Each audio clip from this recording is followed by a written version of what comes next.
Bonjour à tous, j'ai le plaisir de vous retrouver aujourd'hui pour une nouvelle vidéo revue de palettes. Et oui, encore une.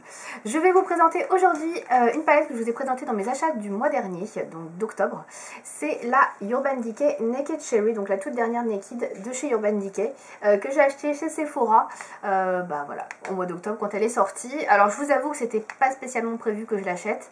Je vous dis ça à toutes les palettes, mais c'est vrai quand même. Il y avait 25%, donc du coup je l'ai prise, sinon je ne l'aurais pas pris plein pot. Elle coûte 52 €, comme toutes les autres Naked. Mais bon, je trouve que c'est quand même assez cher. Le fait qu'il y ait 25%, ça m'a quand même aidé à me faire à l'idée de prendre cette palette. Voilà. Bref, donc je vais vous la présenter. Donc elle est dans son packaging cartonné, qui est très semblable à la Naked It que vous aviez précédemment il y a 2 ans, je crois, ou 1 an. Je ne sais plus, je crois que c'est 1 an. Bref, de toute manière, la voici, elle se présente comme cela. Donc la Naked Cherry, vous avez plein de petites cerises, puisque Cherry veut dire cerise, pour ceux qui ne connaîtraient pas le nom. Voilà, donc il y a plein de petites cerises ici. Le packaging est vraiment très joli, ça, il n'y a rien à dire, enfin voilà, j'aime beaucoup. Elle est comme cela, donc petit miroir et les fards à paupières avec un pinceau double embout, estompeur et applicateur de fards à paupières, je trouve. Non, même pas. Je trouve que c'est même pas... Ouais, c'est un pinceau boule en fait, je viens de voir. C'est curieux, voilà. Bon, bref, je m'en suis pas servi, vous l'aurez bien remarqué de toute façon. Je vais le mettre à côté, comme ça, ça tombera pas. Et donc, vous avez les fards à paupières. Donc, c'est exactement les mêmes dispositions, les mêmes nombres de fards, etc. que dans les précédentes Naked. Ça change pas du tout. Sauf que là, vous avez un camailleux donc de cerise, enfin... C'est censé être de la cerise. Donc, du plus foncé au bordeaux, un petit peu, ouais, prune très foncé, au blanc. Voilà, je la porte aujourd'hui. Alors j'ai fait un maquillage très rapide parce que je n'ai pas mis de base, mais je vous le montre quand même, ça vous intéresse. Voilà. Donc on pourrait croire que je suis maquillée d'ailleurs avec la Naked It parce que franchement je trouve que c'est plus orangé que cherry, ce que j'ai sur les yeux. Mais on va en revenir dessus dans la vidéo.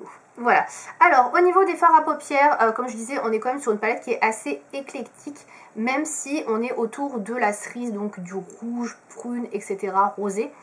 On retrouve pas mal de couleurs rosées. Alors pour celles qui ont la Naked 3 qui est autour des roses, il y a effectivement certaines couleurs qui sont proches. Mais moi qui la possède, je trouve que c'était plus des nudes rosés, beige rosé. Là, on est quand même un peu plus sur le rose rose. Donc je trouve qu'il y a quand même une différence. Si vous avez la Naked 3 et que vous dites, bon, ça ressemble pas mal, moi je trouve qu'il y a une différence. Voilà, celle-ci est beaucoup plus intense, beaucoup plus rosée, foncée que l'autre. Après, voilà, c'est vous qui voyez, entre guillemets. Donc, au niveau des fards à paupières, vous avez à peu près toutes les textures. Vous avez des fards mat, des fards irisés et des fards un peu plus satinés. Donc, au niveau des irisés, il y en a 1, 2, 3, 4, 5 qui sont bien irisés.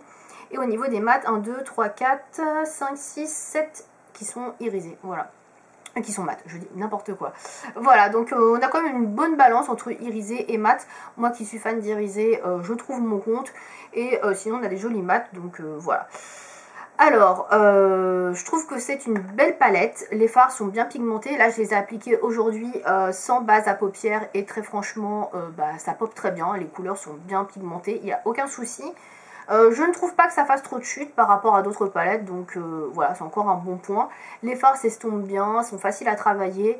Voilà, c'est vraiment, comme la Naked It, c'est vraiment une palette qui est agréable à utiliser, qui se travaille bien, les fards se fondent bien ensemble. Enfin voilà, c'est facile à utiliser, c'est agréable, c'est bien. Pour ma part, je trouve que c'est une palette qui suffit à elle-même également, puisque vous avez la farde de... je vais y arriver. Vous avez la présence de fards clair et la présence de fards foncés. Donc pour moi il y a tout ce qu'il faut. Là aujourd'hui je suis maquillée de A à Z avec cette palette pour pouvoir réaliser des maquillages très foncés, pour pouvoir un petit peu assombrir le coin de l'œil, pouvoir faire un trait de liner, pour pouvoir mettre de la touche lumière. Pour moi il y a tout ce qu'il faut. Donc vous avez un blanc si vous voulez être très clair, ou vous avez un petit beige si vous voulez pas mettre trop l'accent.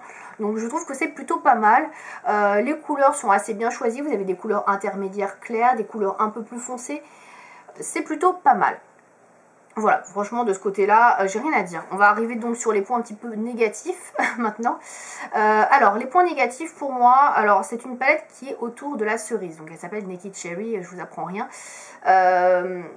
Comment dire, je trouve que c'est un peu trop rosé et pas assez prune.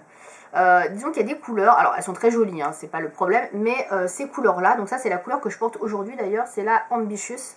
elle tire carrément plus sur le orangé que sur le bordeaux, le prune, etc. Qu'est-ce que ça fait là? Ça, c'est pas trop prune. Ça, c'est quand même très rosé clair. Là, on a quand même un peu même du corail. Là, c'est très rosé. Alors, je sais qu'il faut un petit peu varier les couleurs, qu'il faut toute une palette, un éventail de fards, de couleurs différentes. Mais j'ai quand même l'impression, pas qu'on se moque de nous, mais que c'est pas très cerise tout ça.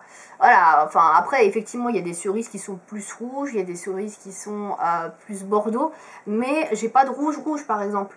Je trouve qu'un rouge rouge aurait eu plus sa place là-dedans que par exemple cette couleur corail.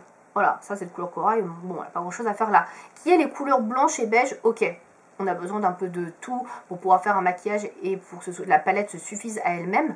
Mais est-ce qu'on avait vraiment besoin par exemple de mettre toutes ces couleurs là, les dernières, là je trouve qu'elles sont trop semblables, elles sont trop proches.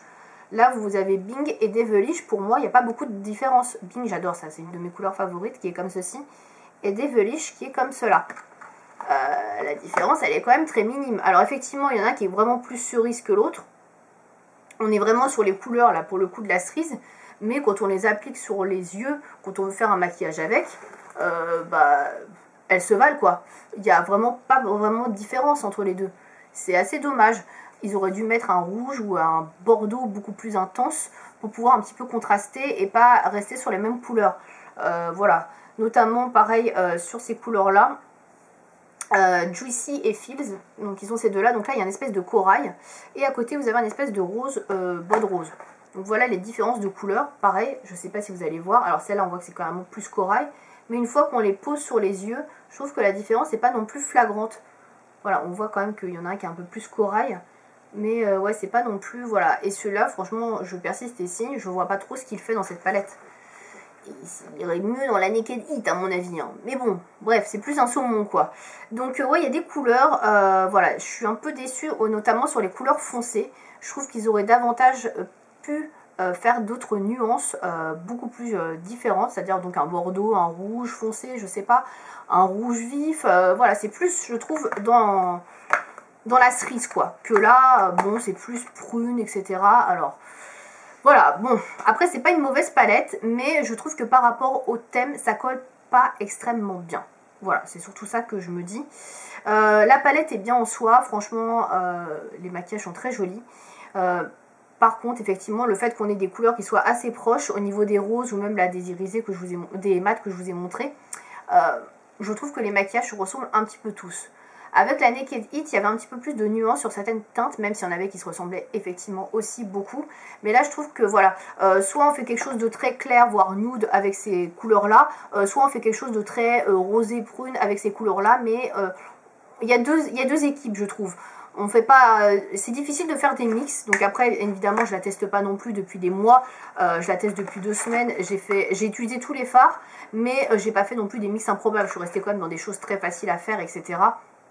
Voilà, en se penchant un peu plus dessus, en réfléchissant, peut-être qu'on peut faire des looks plus extravagants, mais je trouve quand même que soit on reste dans le nude, le clair, etc. avec les premières couleurs, soit on reste dans le foncé, le prune, avec les autres couleurs, et il n'y a pas vraiment de nuance, peu importe les fards qu'on utilise chaque jour, entre guillemets, on reste quand même à peu près dans les mêmes tonalités. Voilà, c'est un peu le défaut de cette palette.